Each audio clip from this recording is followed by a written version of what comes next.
आज के इस वीडियो में हम शुंग वंश के इतिहास के बारे में अध्ययन करेंगे। शुंग वंश का जो प्रथम शासक था पुष्यमित्र था।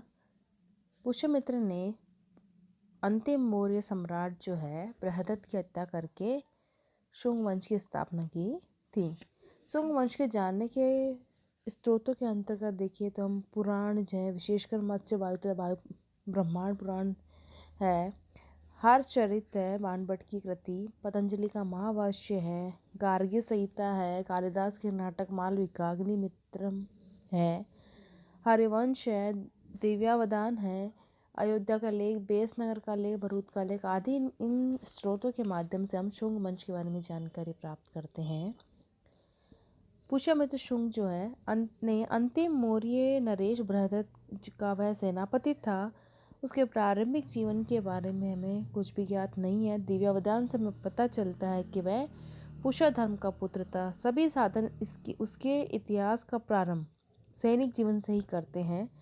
ज्ञात होता कि एक दिन सेना का निरीक्षण करते समय बृहदत्त की उसने धोखे से हत्या कर दी।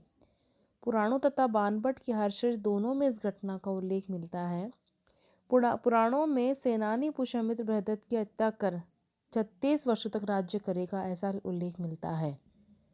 हर्षज में भी इस घटना का वर्णन हमें मिलता है। मालविकाग्निमित्रम से हमें पता चलता है कि पुष्यमित्र के समय में विदर्भ का प्रांत यज्ञसेन के नेतृत्व में स्वतंत्र हो गया था। यह यज्ञसेन बृहदत्त के सचिव का साला था। उसे शुंगों का स्वाभाविक शत्रु बताया गया है। पुष्यमित्र ने बृहदत्त की हत्या के पश्चात उसके सचिव को कारागार में डाल दिया था। इस नाटक के अनुसार पुष्यमित्र का पुत्र अग्निमित्र विदिशा का राज्यपाल था। उसका मित्र माधवसेन था जो विदर्भ नरेश यज्ञसेन का चचेरा भाई होता था, परंतु दोनों के संबंध अच्छे नहीं थे। ऐसा लगता है कि वह विदर्भ गद्दी के लिए यज्ञसेन का प्रतिद्वंदी दावेदार था।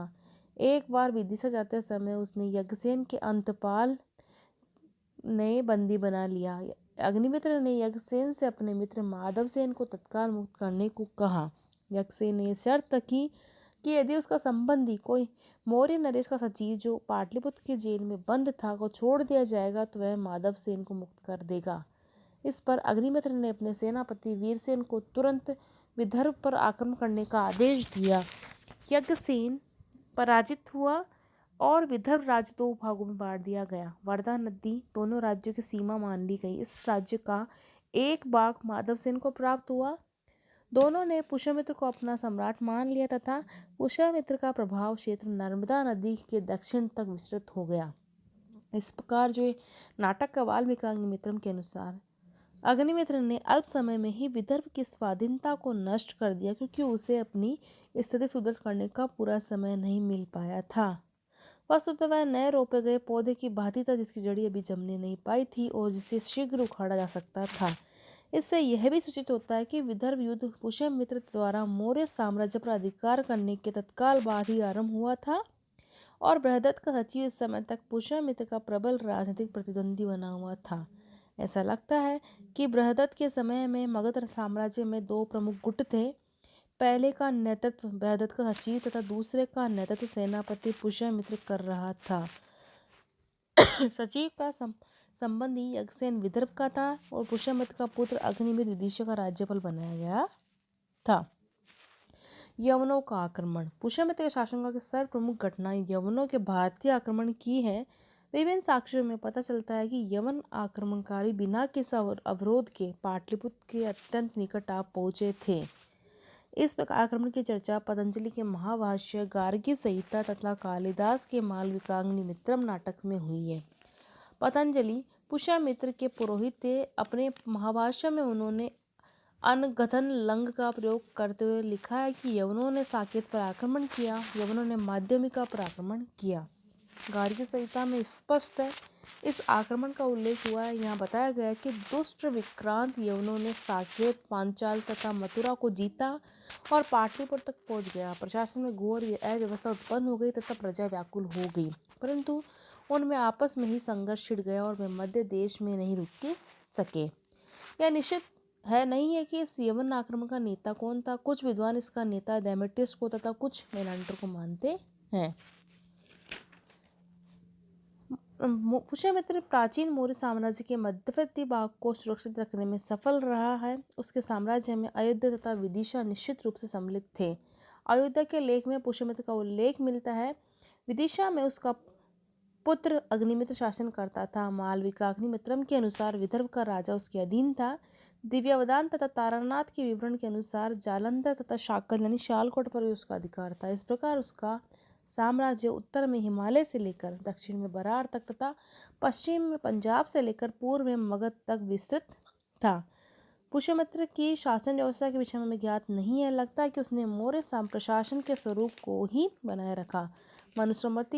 मनुस्मृति के आधार पर यह कहा जा सकता है कि सम्राट अपनी देवी उत्पत्ति में विश्वास करता था। साम्राज्य के विभिन्न भागों में राजकुमार तथा राजकुल के से संबंधी व्यक्तियों को राज्यपाल नियुक्त करने की परंपरा चलती रही। वायुपुराण में कहा गया कि पुष्यमित्र ने अपने पुत्रों को साम्राज्य के विभिन्न क्षेत्रों में सह शासक नियुक्त कर रखा था। मालविकाग्निमित्र से पता चलता है कि उसका पुत्र अग्निमित्र विदिशा का उपराजा था। अयोध्या लेख के अनुसार धनदेव कौशल का राज्यपाल था। वसुमित्र के उदाहरण से स्पष्ट है कि राजकुमार सेना का संचालन भी करते थे। मालविकाग्निमित्र में अमात्य परिषद तथा महाभाष्य में सभा का उल्लेख हुआ है। यह मौर्यकालीन मंत्री परिषद थी। इससे स्पष्ट है कि शासन में सहायता प्रदान करने के निमित्त एक मंत्री परिषद भी होती थी। कौटिल्य के समान मनु ने नेमी मंत्री परिषद की आवश्यकता पर बल देते हुए लिखा है कि सरल कार्य भी एक मनुष्य के लिए कठिन होता है। विशेषकर महान फल देने वाला राज्य अकेले राजा के द्वारा कैसे चलाया जा सकता है।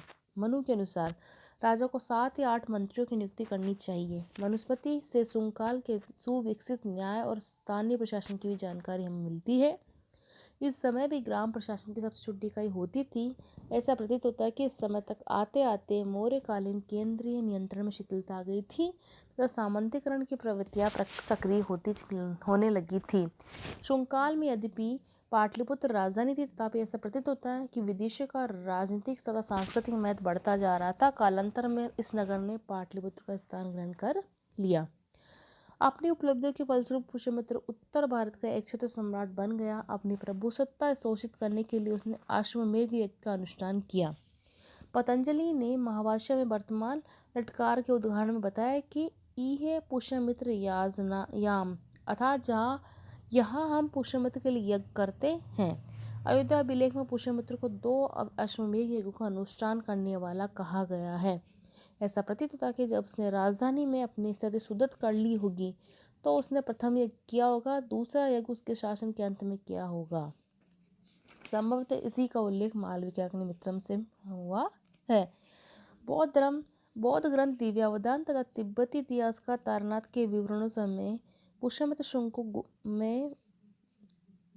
शुंग को बौद्धों का घोर शत्रु तथा स्तूपों और विहारों का विनाशक बताया गया है।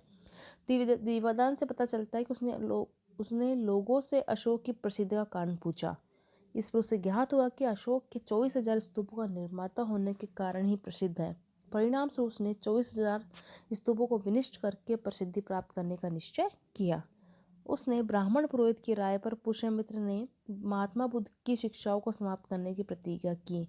वह पाटलिपुत्र स्थित कुकुटुराम के महाविहार को नष्ट करने के लिए गया, परंतु एक गर्जन सुनकर भयभीत हो गया और लौट आया।